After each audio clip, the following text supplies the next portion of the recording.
changer la Constitution de sorte que c'est une Constitution qui a été pensée et présentée aux Congolais après un long moment de conflit. Donc c'est une Constitution post-conflit.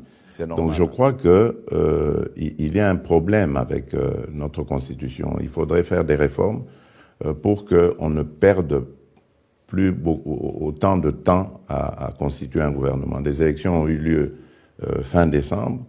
Mon investiture a eu lieu le 20 janvier. Donc normalement, dans la foulée, on aurait dû commencer le travail. Mais on a perdu des mois à tout cela.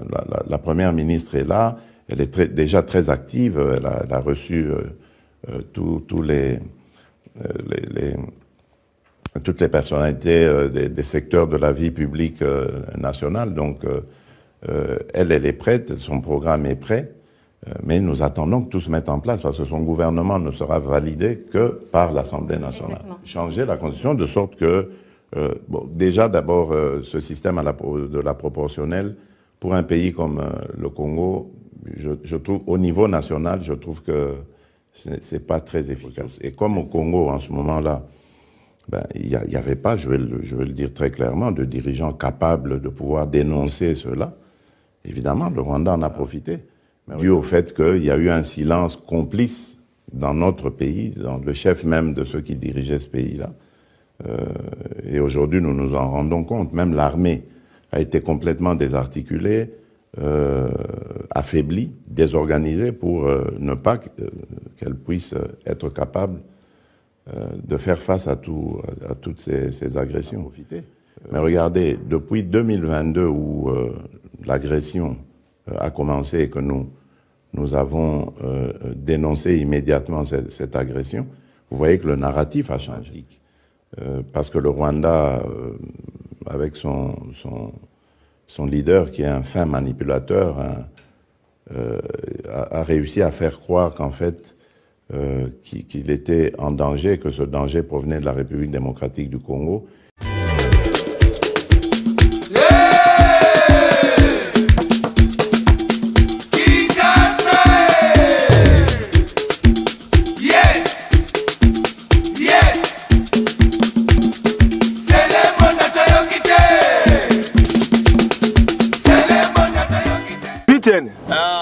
Omeli Bounine Salio Boy. Ah, la Mélie Zododo. Omeli Zododo, putain. Omela Amour.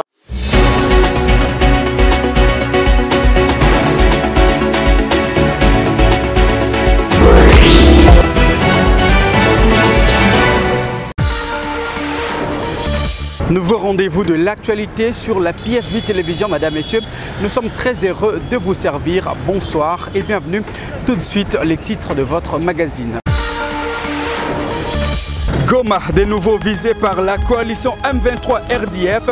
Plusieurs morts, de blessés et de dégâts matériels importants enregistrés au camp des déplacés de Mugunga à Goma après l'explosion d'une bombe larguée ce vendredi par les forces négatives. Et puis, le président de la République, Félix-Antoine Tshisekedi Tshilombo, reste favorable à une possibilité de changement de la Constitution. Il s'est exprimé à travers un média français, vous l'écouterez.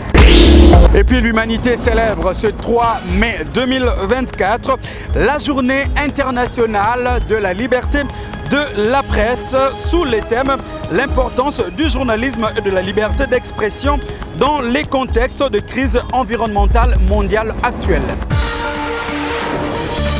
Votre fidélité nous honore, mesdames, messieurs.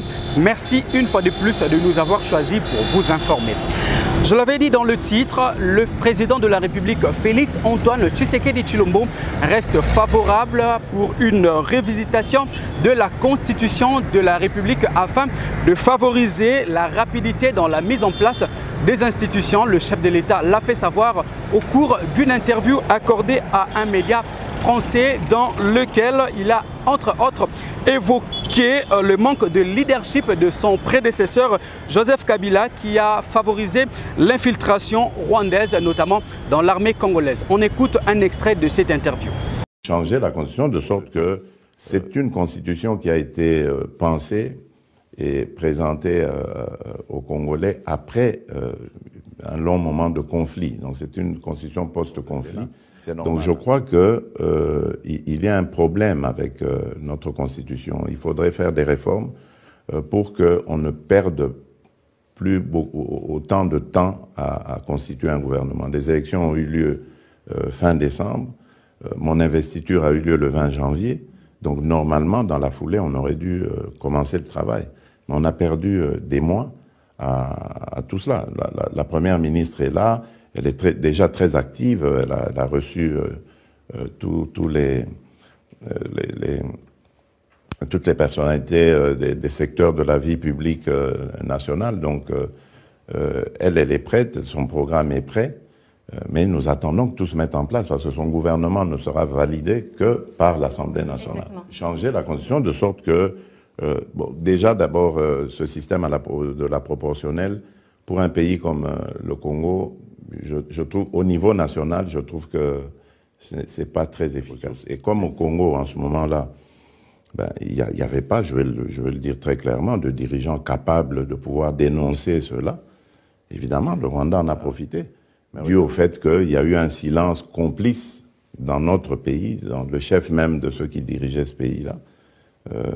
Et aujourd'hui, nous nous en rendons compte. Même l'armée a été complètement désarticulée, affaiblie, désorganisée pour ne pas qu'elle puisse être capable de faire face à toutes ces agressions.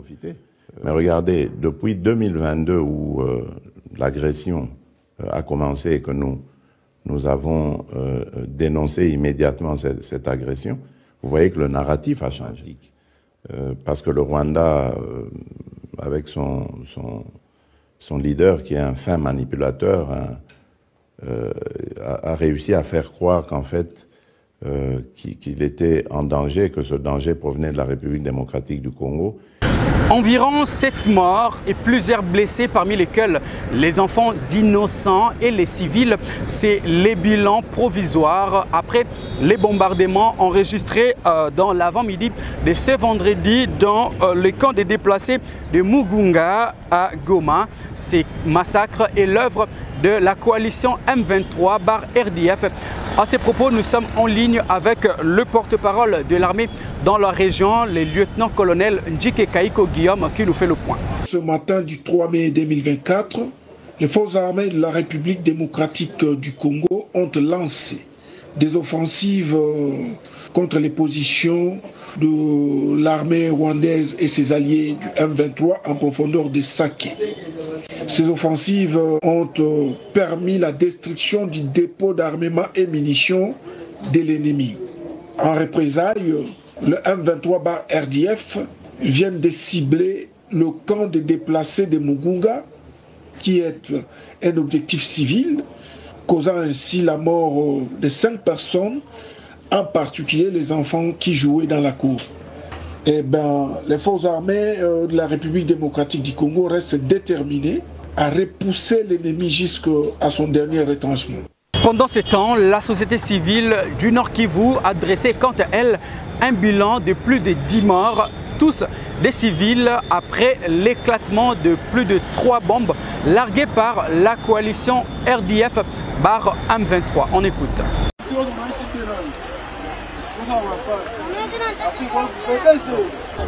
Sie tulilamuka busubuhi, ile kulamuka busubuhi tukasikia bombe zinaanza enda kule kungambo ya M23. Viko natupa. Kisha saa kidogo M23 ikaanza rudisha. Bombe ya kwanza ikaangukia pale mpaka ya nani ya nkambi kule Kurego. Ya pili ikaangukia huko chini Bulengo. Ya tatu njoo yenye inaanguka hapo. Ndiyo, kuna watu wa mingi wenyewe wamefariki na wengine wamekuwa wablesse. Sie hatu yaona kitu yenye serikali inafanya. Kama serikali inashindwa, ituambie turudie kwetu twende tuishi na M23, tulombe msamaha. Serikali inaua watu yetu. Kuko mumama ambaye walikuwa anapita ngambo ya barabara wakati yenye population imeleta fujo, serikali imeua ule mumama pamoja na mtoto yake. Yenye mimi napasha kuongeza, sisi tunalomba serikali itafute gisi itarudisha amani, tusiendelee kubakia mugiza hivi. Kama basha tuuzisha baseme na bajikaze yenyewe tunaizilomba kama watapilone bakwa wanabeba zile marume zao mvambiro. Na mama ikale hapa. Anaweza ikala. Anaweza ikala hapa. Kama tuulize kwa watu basi mara moja.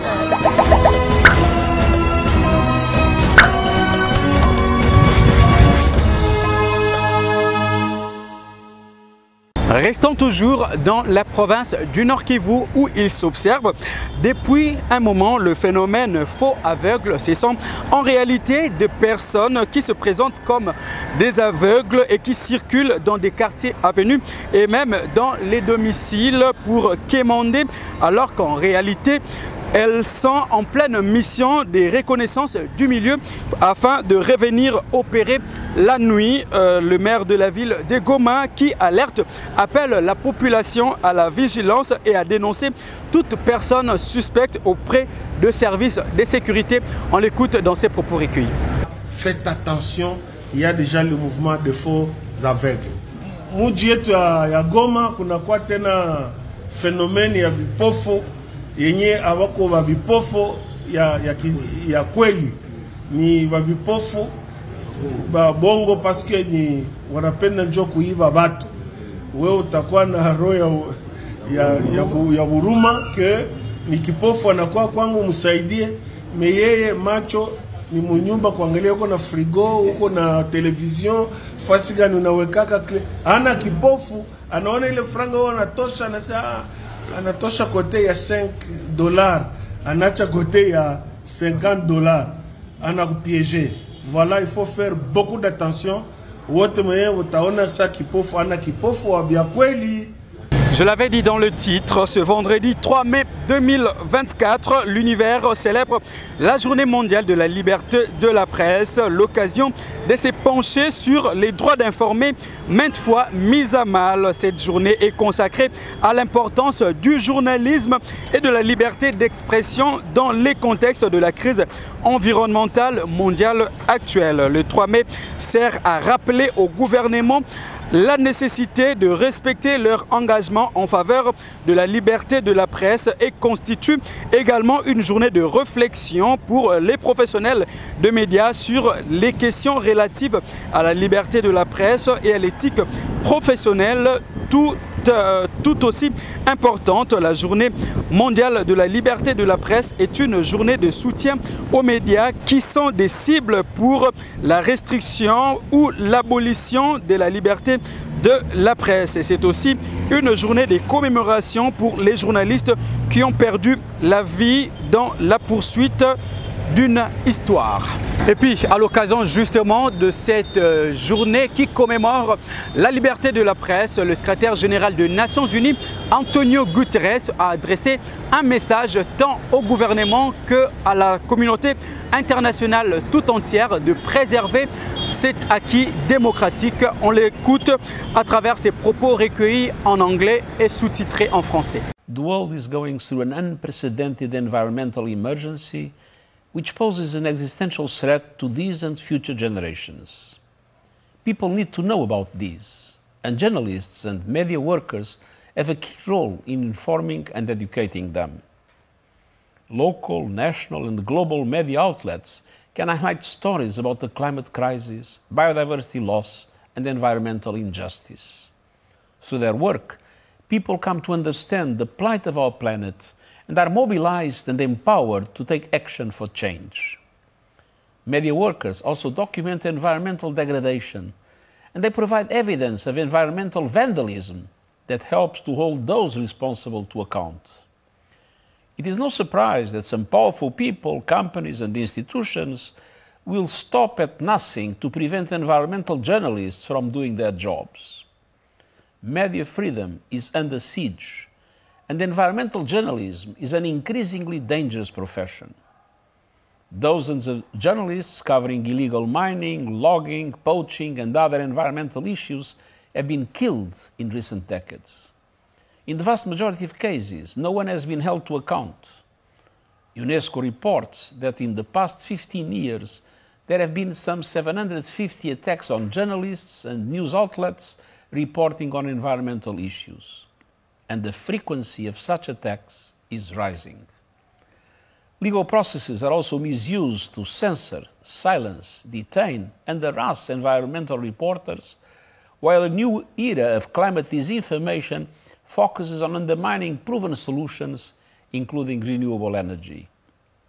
But environmental journalists are not the only ones at risk. Around the world, media workers are risking their lives trying to bring us news on everything from war to democracy. I'm shocked and appalled by the high number of journalists killed in Israeli military operations in Gaza. The United Nations recognizes the invaluable work of journalists and media professionals to ensure that the public is informed and engaged. Without facts, we cannot fight mis and disinformation. Without accountability, we will not have strong policies in place. Without press freedom, we won't have any freedom. A free press is not a choice, but a necessity. Our World Press Freedom Day is very important. And so I call on governments, the private sector, and civil society to join us in reaffirming our commitment to safeguarding press freedom and the rights of journalists and media professionals around the world. C'est sa première apparition publique depuis sa réélection comme gouverneur de la province du Lualaba. Fifi Masuka Saini était face à la presse locale et nationale pour faire la restitution des réalisations faites au cours de son premier mandat. C'est un reportage de la presse locale. Au niveau de la province, de l'Assemblée provinciale du Lualaba, toutes les communautés s'y retrouvent. La gouverneure du Lualaba a tenu son premier point de presse ce mercredi 1er mai 2024 dans la salle Esglono de Koulouzi après sa brillante victoire à l'élection des gouverneurs. C'était avec l'assistance des membres de son équipe gouvernementale et ceux de son cabinet. Devant une centaine de chevaliers de la plume et du micro nationaux et locaux, la gouverneure Masuka a passé en revue les questions qui ont défrayé la chronique, notamment celles relatives à l'élection des membres du bureau définitif de l'Assemblée provinciale du Lualaba. Vous m'appelez Ndembo.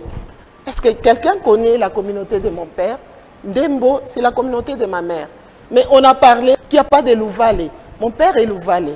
Je suis la présidente de Ndembo. Et les Louvalais qui sont dans la RDC, leur fille est là. Je prends le cas du président de l'Assemblée provinciale. On l'appelle Kasseya. Son père est Ndembo. Mais sa mère est Sanga. Donc on dit que les Sangas ne sont pas là. Les Sangas sont là, représentés dans leur fils qui est l'honorable président de l'Assemblée provinciale. C'est comme ça au Lualaba, on se marie entre nous.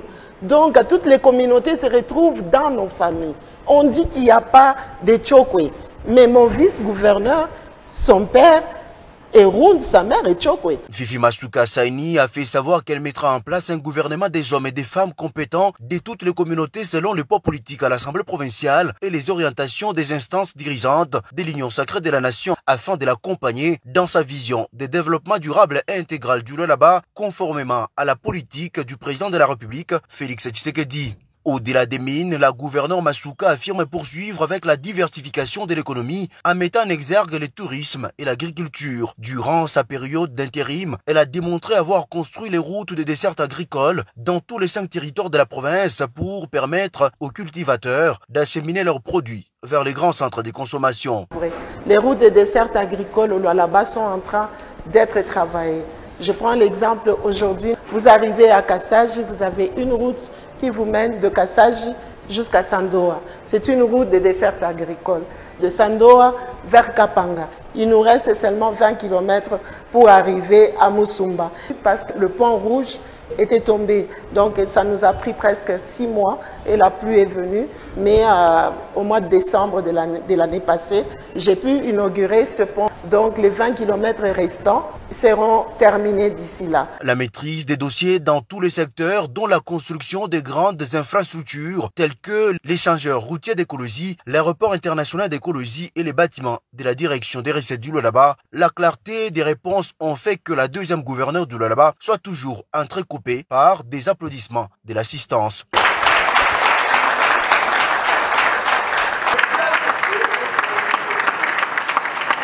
C'est une nouvelle ère pour cette province pleine d'espoir qui s'ouvre grâce à l'ingéniosité de Fifi Masuka Saini.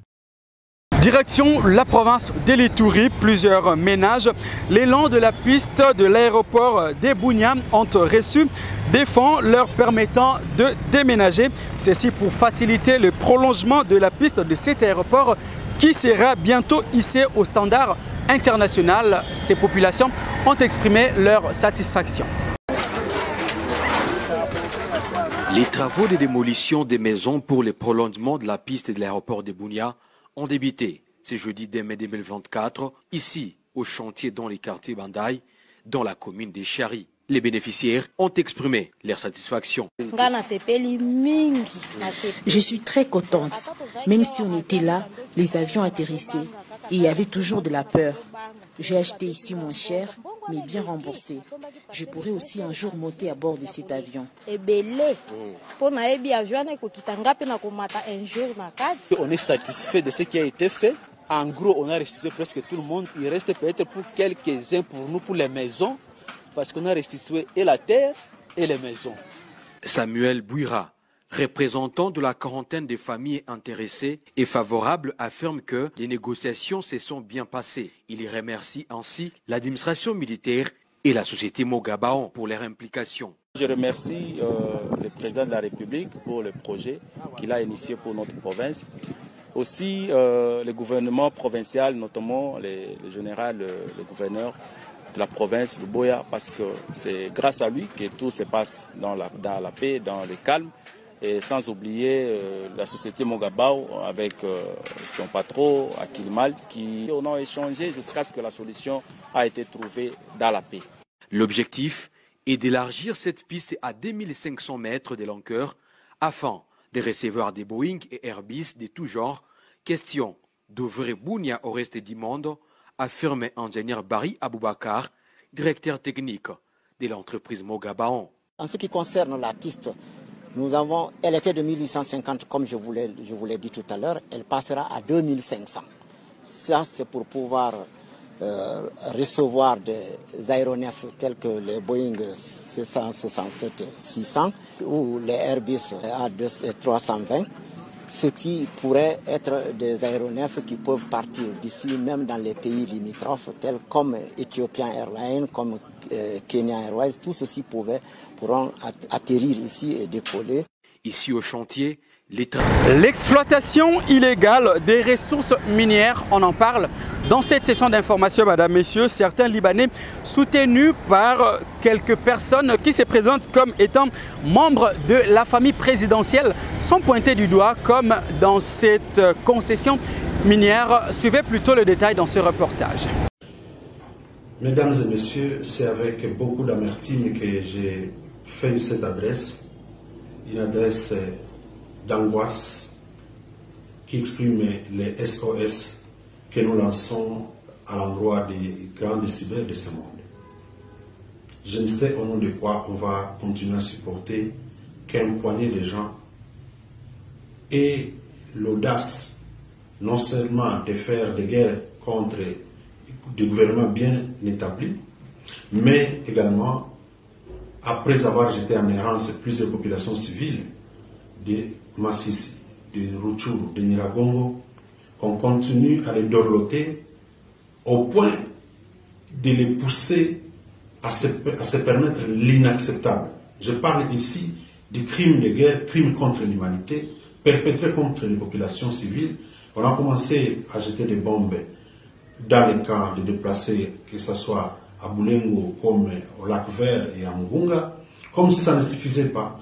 Aujourd'hui, je viens dénoncer avec force, avec la toute dernière énergie, les bombardements faits par le mouvement terroriste M23, qui vient de larguer 4 bombes dans le site de déplacés de Lushagala, dans le deuxième site secondaire de ces camps de déplacés au niveau de Sebze, Lac Vert, mais également dans les périphéries de ces mêmes camps, dénombrant aujourd'hui et à ce moment plusieurs morts et des dégâts terribles en termes de blessés contre des populations innocentes, contre des populations civiles, tout âge confondu. C'est assez. Assez, et je voudrais que les Nations Unies, je voudrais que les conseils de sécurité se saisissent d'office de cette situation pour que cesse cette aventure odieuse qui est perpétrée par les mouvements terroristes M23. Je voudrais également me tourner vers nos gouvernants pour demander à ce que des mesures urgentes puissent être prises pour la prise en charge des blessés qui sont dénombrés en plusieurs dizaines jusqu'à ce stade, et le bilan n'est pas définitif. Mais aussi, je voudrais demander à ce qu'ils puissent utiliser tous les moyens à leur pouvoir pour mettre fin à cette aventure de ces mouvements terroristes. Parce que le monopole de la violence revient à l'État en ce qu'il est souverain. C'est dans cette souveraineté que je demande justement que l'on ne ménage aucun effort pour mettre fin à l'aventure de ces mouvements terroristes. Ceci est mon message par rapport à ces crimes de guerre, crimes contre l'humanité qui viennent d'être encore perpétrés aujourd'hui, le 3 mai 2024, dans le site de déplacés. Et à ce moment, ces mêmes déplacés sont en train de quitter les camps pour errer dans la ville de Goma, où ils n'ont pas, où il n'y a pas de dispositif d'accueil. Je salue tout de même la protection civile du gouvernement provincial qui est entré en jeu pour une prise en charge urgente en faveur des victimes. Voilà notre message, en espérant que notre cri de cœur sera entendu. À présent, les 19 députés nationaux proclamés élus puis invalidés sous prétexte de correction d'erreurs matérielles sont passés à l'offensive et décident d'attaquer l'arrêt de la Cour constitutionnelle portant les numéros RCE 1522 pour inconstitutionnalité. On écoute Claude Nyamungabou, leur porte-parole. Mesdames et messieurs, c'est avec beaucoup d'amertume que j'ai fait cette adresse, une adresse d'angoisse qui exprime les SOS que nous lançons à l'endroit des grands décideurs de ce monde. Je ne sais au nom de quoi on va continuer à supporter qu'un poignet de gens ait l'audace non seulement de faire des guerres contre des gouvernements bien établis, mais également, après avoir jeté en errance plusieurs populations civiles de Massissi, de Rutshuru, de Nyiragongo, qu'on continue à les dorloter au point de les pousser à se permettre l'inacceptable. Je parle ici du crime de guerre, crime contre l'humanité, perpétré contre les populations civiles. On a commencé à jeter des bombes dans les camps de déplacés, que ce soit à Boulengo, comme au Lac Vert et à Mugunga, comme si ça ne suffisait pas.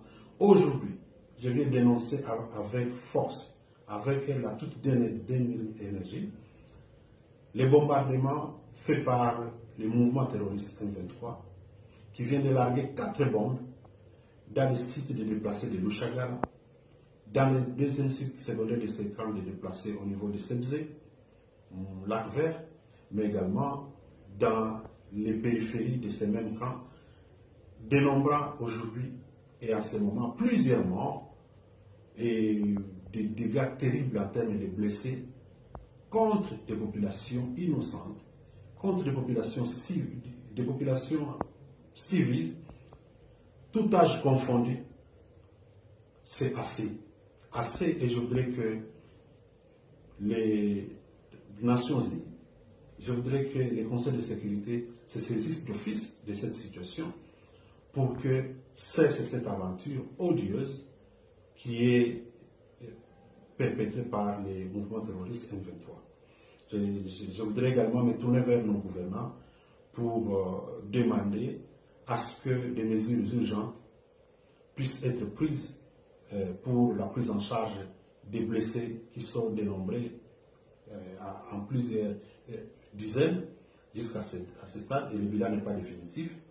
Mais aussi, je voudrais demander à ce qu'ils puissent utiliser tous les moyens à leur pouvoir pour mettre fin à cette aventure de ces mouvements terroristes. parce que le monopole de la violence revient à l'État en ce qu'il est souverain. C'est dans cette souveraineté que je demande justement que l'on ne ménage aucun effort pour mettre fin à l'aventure de ces mouvements terroristes. Ceci est mon message par rapport à ces crimes de guerre, crimes contre l'humanité qui viennent d'être encore perpétrés aujourd'hui, le 3 mai 2024, dans le site des déplacés. Et à ce moment, ces mêmes déplacés sont en train de quitter les camps pour errer dans la ville de Goma, où il n'y a pas de dispositif d'accueil. Je salue tout de même la protection civile du gouvernement provincial qui est entré en jeu pour une prise en charge urgente en faveur des victimes. Voilà notre message, en espérant que notre cri de cœur sera entendu. Et parlant culture dans ce journal, Madame, Messieurs, en prévision de son concert prévu le 19 mai 2024 au stade de Martyrs de la Pentecôte à Kinshasa, l'artiste musicien et pasteur Moïse Mbiye a tenu à rencontrer le vice-premier ministre, ministre de l'Intérieur Peter Kazadi Kankonde pour trouver de voies et moyens de sécuriser cet événement culturel. Suivez.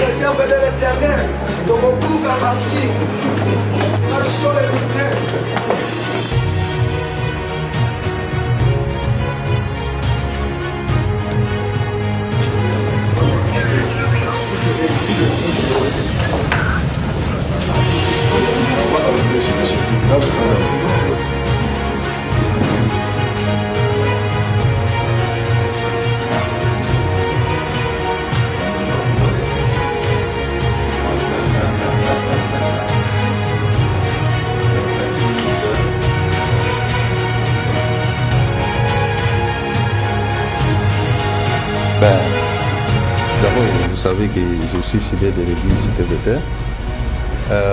Le pasteur va organiser un grand concert au stade qui a des implications sécuritaires énormes. Il est venu m'en parler, solliciter mon assistance, mon concours pour que sur le plan sécuritaire, les concerts puissent bien se dérouler, qu'il n'y ait pas d'incident. Et voilà.